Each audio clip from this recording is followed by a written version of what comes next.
You will never know somebody will have the George syndrome unless you get genetic testing. Welcome to Heart to Heart with Anna. I am Anna Jaworski and the mother of an adult with a single ventricle heart.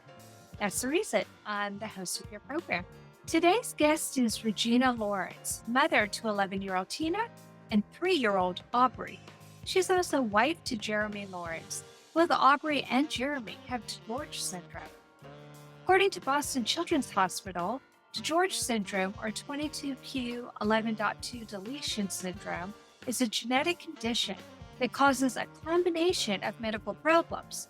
These problems can vary widely from child to child, but may include heart defects, cleft palate, speech, or feeding problems, difficulty fighting infections, low calcium levels, kidney problems, learning or behavioral issues, and facial differences. Aubrey has approximately 22 specialists she works with to handle all that is involved with living with DiGeorge syndrome.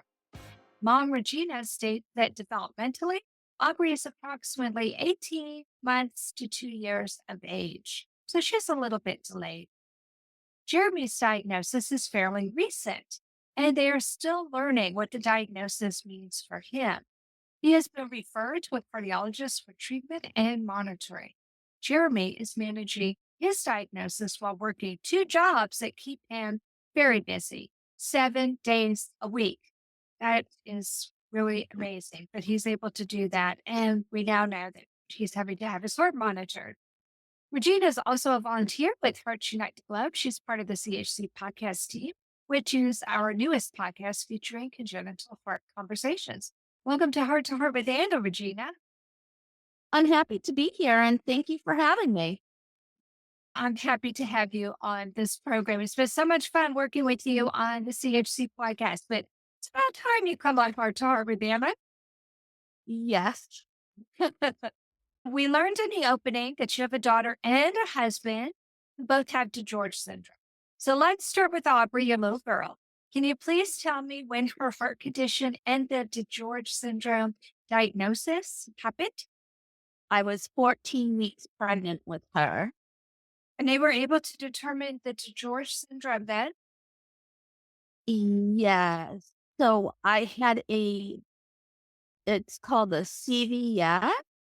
They take a sample of your placenta. It is very risky for myself and for Aubrey. And that is how we could find out that she had DiGeorge syndrome and a heart defect because it is genetic. Okay, so you had this very risky procedure. You already had Tina, and Tina is in double digits now. So it's been a little while since you were pregnant. Why were you having this very dangerous test? Did you suspect something was wrong? Before the CVS, they told me that Aubrey was supposed to have Down syndrome. And I said, let's go with more testing to actually find out what's going on and see what kind of answers we can get. Wow. Even though you didn't really suspect anything aside from Down syndrome, you agreed to have this more dangerous test because you wanted to have more information? Yeah. You thought she had Down syndrome. You said, wait a minute, let's get more information. They said, oh, we have this test. It's called the CVS, but it's a little bit risky. But when you have this done, we'll have the genetic makeup of your child, and that will let us know for sure whether she has Down syndrome or some other condition. Is that right? Yes. So that's how they could tell that she had DiGeorge syndrome. So since we know George syndrome is genetic, did you and your husband both get tested after that? I did 4 different tests on myself, and I actually found out that I have a missing chromosome, that I'm supposed to have a smaller head than my whole body, but I've never had a doctor tell me that. Wow. But that's not DiGeorge syndrome. So is that No, why you decided to have your husband tested as well? so Jeremy was like, I would like to get tested, but I want to wait until Aubrey is born to make sure that she has the George syndrome because the doctors told us once she was born, they were going to test her to make sure that she had the George syndrome. So she was born, they could tell something was wrong, but they were prepared for that, right? Yeah, Did she go straight to the NICU after she was born? I had her at Brigham and Women's Hospital in Boston, and they have a special bridge that goes right over to Boston Children's Hospital, and she went straight to the cardiac ICU. That must have been hard for you. It was hard. I had a C-section. She did not cry during delivery. I know that they brought the warmer over to me so I could see her, but I was a complete mess. I don't remember seeing her at all. Oh, sweetie. Well, that's hard. That's traumatizing. It was, and I couldn't visit her until almost 24 hours later. But I will say I am so thankful for Jeremy for going over with the doctors to bring her over to Boston Children, stay there, give them some information. Then he would Sure. come back to visit me.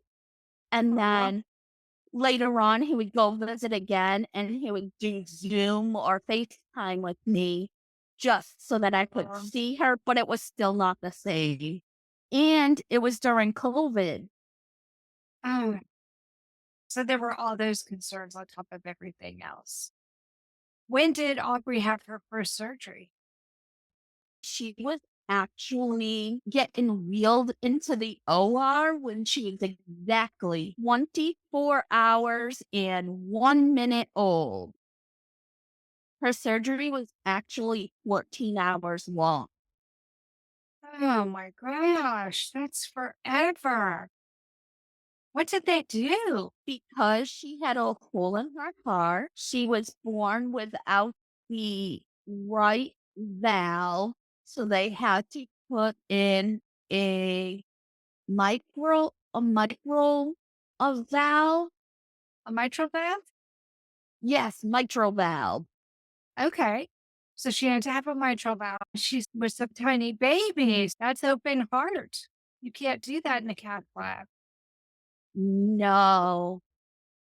Um, Wow. Now, did they use a mechanical valve or did they use a pit valve? it was a miniature valve at first.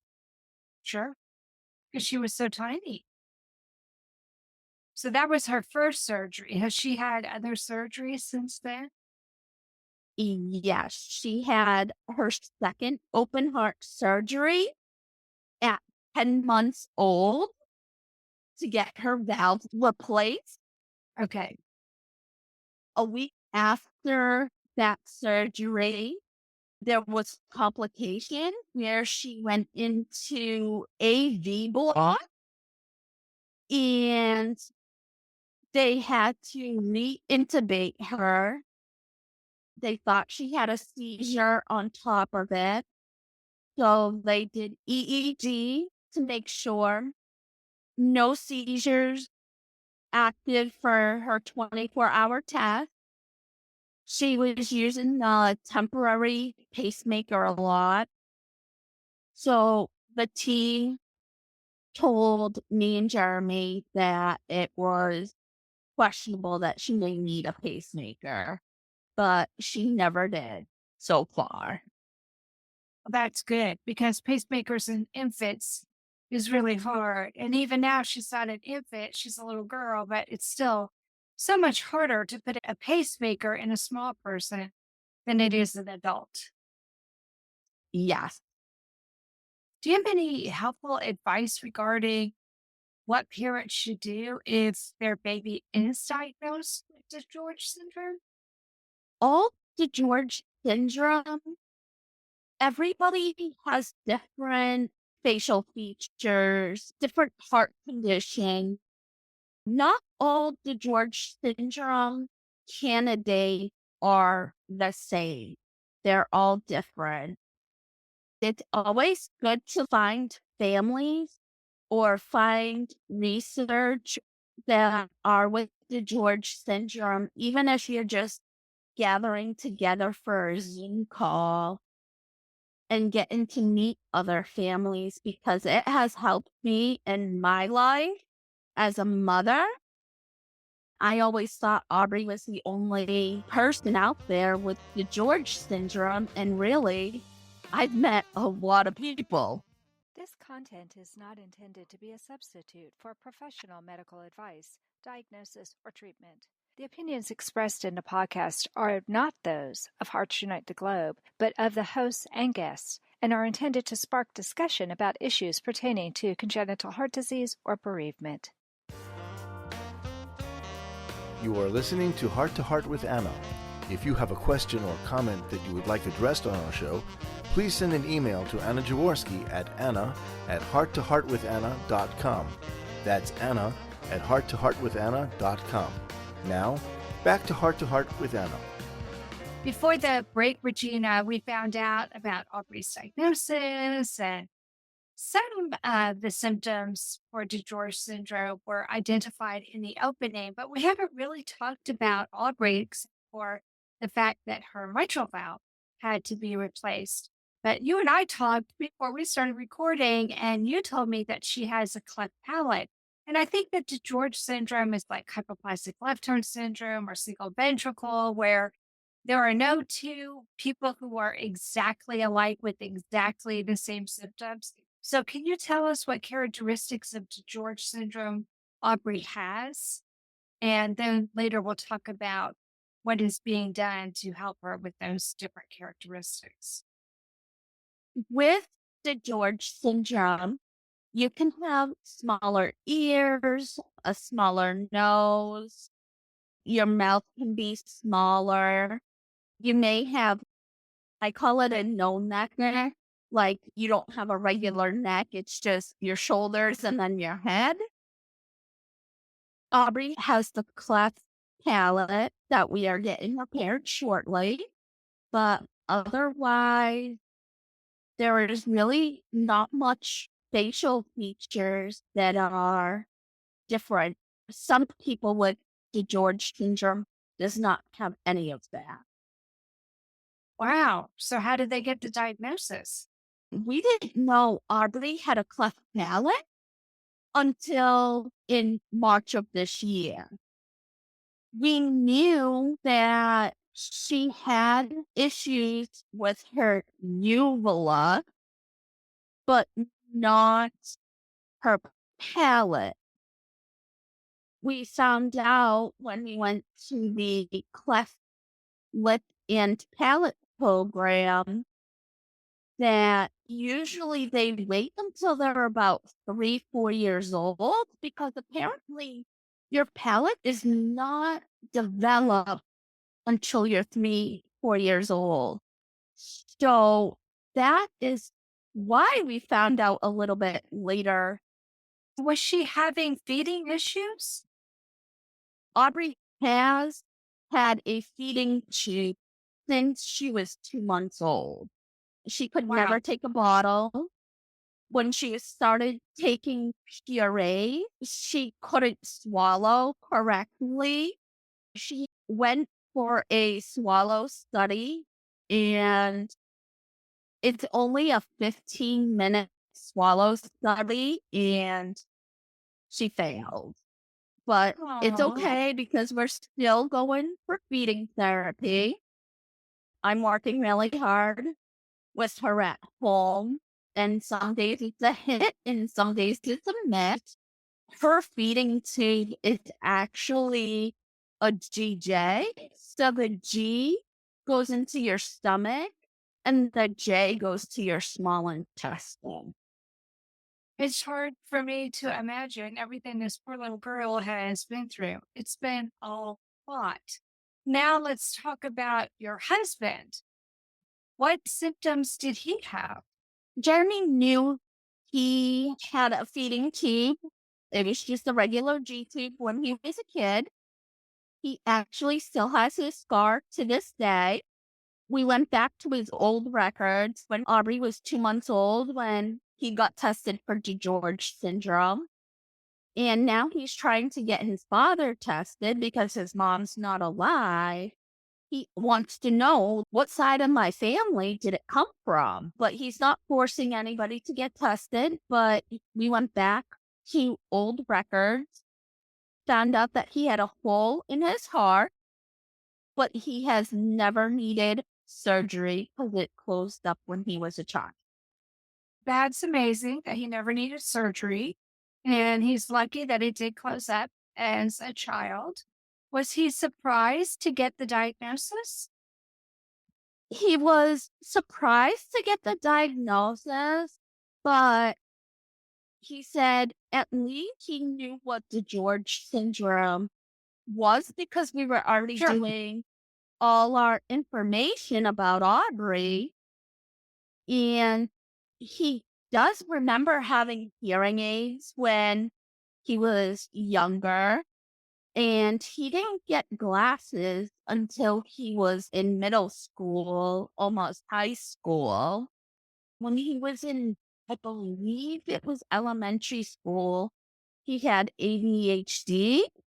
So he knew he had some behavior issues, but he said to me, I wouldn't think all of this would be considered under one syndrome. Yeah, it's a spectrum. So there's this wide range of symptoms. And yeah, it seems innocuous that his daughter would have it and have this fairly moderate to severe case where she has the cleft palate and she has the heart issues. Does she have any other characteristics of DiGeorge syndrome that make you think, oh, yeah, that must be what this is? She has a very weak immune system. Every time I have to take care of her, I'm putting a mask on.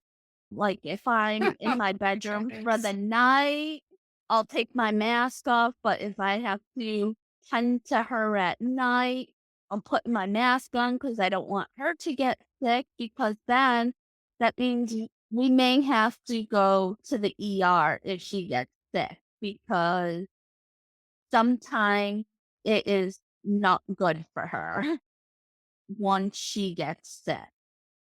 Yeah, when your immune system is compromised, that is scary.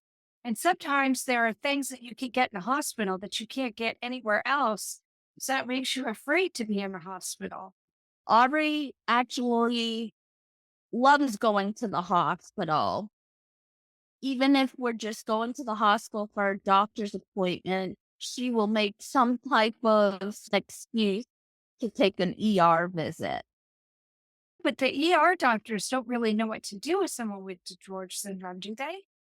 Actually, at Boston Children's Hospital, they will not let us sit out in the waiting room. Oh, They would wow. actually take us right back Wow. if she was just having heart issues because they know that it could be her heart, it could be her immune system. So I actually have never sat in the waiting room with her.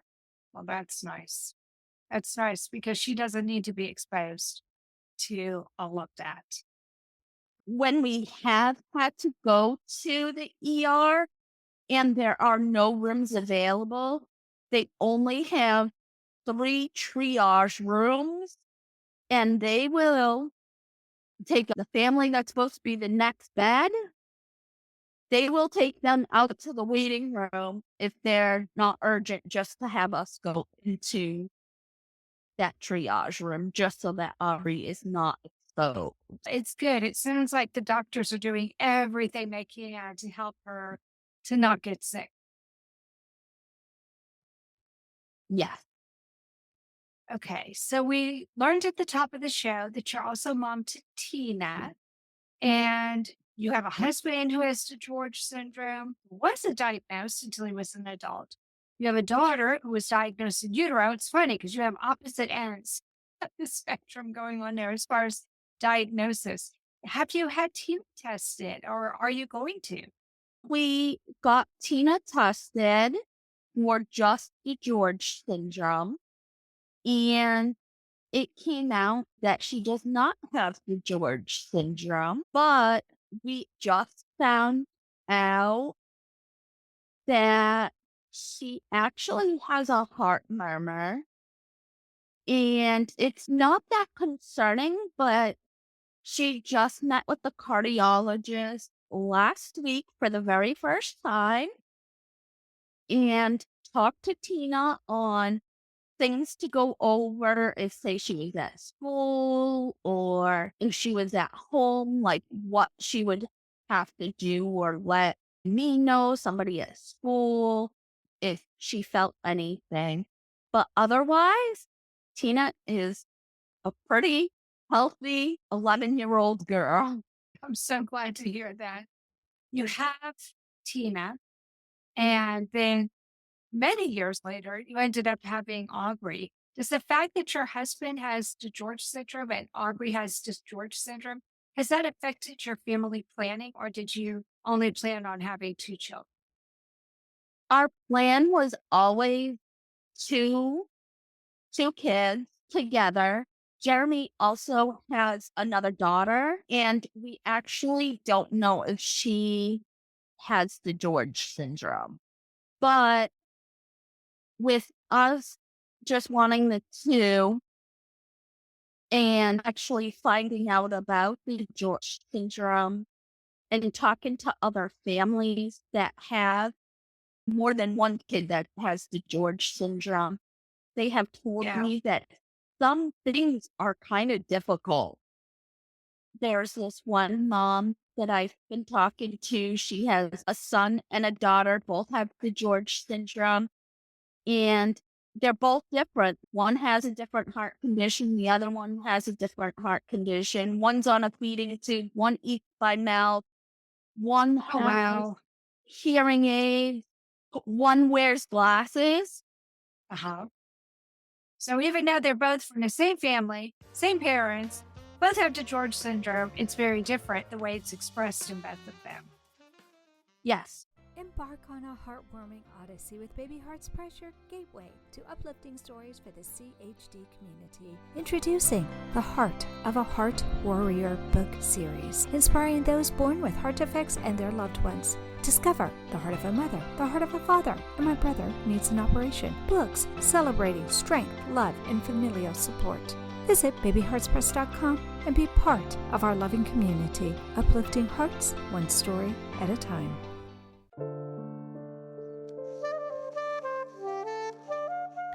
Heart to Heart with Anna is a presentation of Hearts Unite the Globe and is part of the Hug Podcast Network. Hearts Unite the Globe is a non-profit organization devoted to providing resources to the congenital heart defect community to uplift, empower, and enrich the lives of our community members. If you would like access to free resources pertaining to the CHD community, please visit our website at www.congenitalheartdefects.com for information about CHD, the hospitals that treat children with CHD, summer camps for CHD survivors, and much, much more. Regina, you have been such a strong advocate for the CHD community ever since you've had Aubrey. What do you want people to know about DiGeorge syndrome and CHDs? With the George syndrome, I know it is a rare condition, but you never know who has the George syndrome or not, or a CHD, because they can be like a normal person just walking down the street. That's fascinating that the spectrum goes to where you would never even guess it, which I guess is the case with your husband. Since he was so much later being diagnosed, you had no idea that he had anything wrong with him, right? No, I did not. The only thing I noticed was, "Oh, you have a stab wound." And he was like, "No, that's not a stab wound. That was where I had my feeding tube because the incision looks like a stab wound where I thought got stabbed." And instead he was like, "No, I had a feeding tube." And at first I thought he was a bad guy because I thought it was a stab wound, not a feeding tube. Sure. But Sure. think of it as you never know. Right. What's the most important thing you want people to know about DiGeorge syndrome? The most important things you want to know about the George syndrome is that you will never know somebody will have the George syndrome unless you get genetic testing. So I guess they did a genetic panel on Jeremy. Yes. Did they find anything else unusual? No, all they found out was the George syndrome.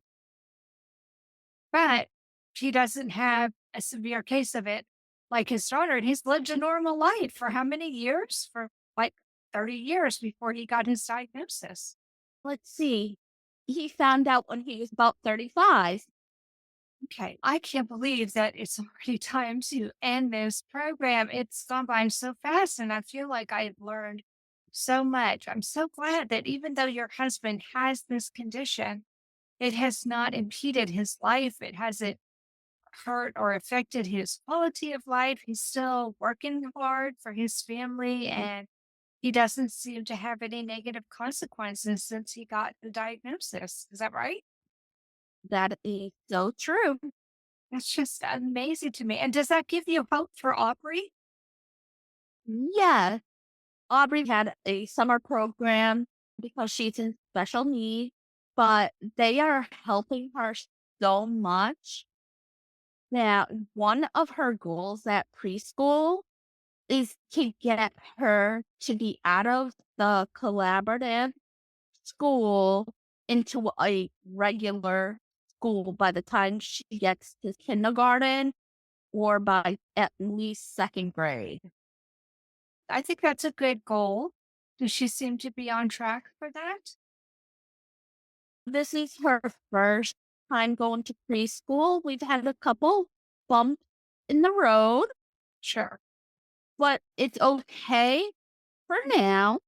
The teacher and the staff are going to help out. And if she does hit her goal sooner, then they will let me know. That's awesome. It's great. You have her in a special program now while she's young. Kids' brains are elastic. Kids are amazing how they can come back. Even though she is developmentally delayed, it seems like she's starting to catch up. And before the recording, you and I were talking, and she's about to have a surgery soon that will hopefully make things a lot easier for her. Do you want to talk about that briefly? Sure. With her cleft palate, she will get that repaired and her uvula, and she will start eating by mouth, maybe speaking, because right now she's nonverbal and she uses a communication tablet to communicate. Plus, she knows American Sign Language. Have you learned it as well? I have a second cousin that is deaf, and I'm the only family member that can actually communicate with him. Oh my goodness. So this was So, something you were already familiar with. yes, and with Jeremy losing his hearing, he still wears hearing aid. I still am trying to train him on how to use sign language, Sure. and it is not easy. It's better to start them when they're young Sure. and keep being repetitive. Yeah. But he'll learn it through Aubrey because she'll help teach him. Yes. That's awesome. Has that been the biggest challenge for you then, communication? Yes, because there are times where she will sign the word raw, and really it's the way she wants to sign it. Oh, But goodness. once after a few months of trying to understand what she wants and needs, then I finally got in touch with that, but still it's not easy. But then with her communication tablet, she knows how to edit her communication tablet. So the other day, I was like, "What do you want?" And I'm like, "Where's the want button?" And she shrugs her shoulders. And I said, "What happened to it? Did you delete it?" Shrugs her shoulders again, like, "I don't know." I said, "What happened to the button?" Shrugs her shoulders again and waves to it like it's bye-bye.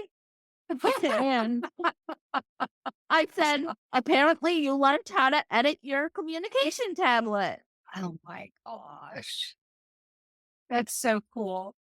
Not great that she took things away that maybe she needs, but I think it's funny. It's showing she has her own little sassy personality, and by gosh, she needs it to function. When you have all these challenges, at least she has a sense of humor and she's going to do what she wants to do. And that's okay because you can use that to your advantage to help her to stay motivated. Thanks. Yes. I am so glad that you came on the program and shared with me about DiGeorge syndrome. So I have a lot to learn since there are so many variations and there are so many different things that can happen with it. But I'm so happy to see that she's getting the help she needs, that she is making developmental gains, and she has a goal to be able to go to school with her peers. I think all of that is wonderful, and I hope she makes it. Oh, thank you. She's lucky to have you for a mom because you've been such a strong advocate for her. Yes, I have been so strong. I do get my own meltdown, but it's okay. If anyone deserves to be able to have a meltdown every now and then, I think it would be you, Regina. You have a lot to deal with. But I see you on Facebook and I see you in the CHC podcast. And even though you are dealing with a lot right now, you're handling it with a lot of grace and you're an inspiration. Oh, thank you so much, Anna. Thank you so much for coming on the program today, Regina. I really enjoyed chatting with you. Thank you for having me on the show. And I really enjoyed talking with you about the George syndrome. Thank you. I had fun too. Friends, that does conclude this episode of Heart to Heart with Anna.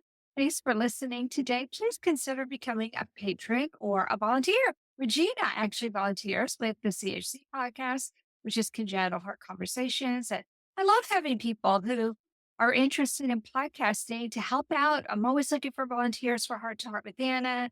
We use a lot of volunteers with the CHC podcast, and we also use volunteers with our bereavement podcast called Bereaved But Still Me. If you know Spanish, please reach out to me. We're looking for some volunteers to bring back Guerreros del Corazon. It's on hiatus right now, but if we got a few extra volunteers, we might be able to resurrect that podcast and get it going again for next year. If you are interested in volunteering, visit the HUG website. That's heartsunitetheglobe.com. And remember, my friends, you are not alone. Thank you again for joining us this week. We hope you have become inspired and empowered to become an advocate for the congenital heart community. Heart to Heart with Anna with your host, Anna Jaworski, can be heard at any time wherever you get your podcasts. A new episode is released every Tuesday from noon Eastern Time.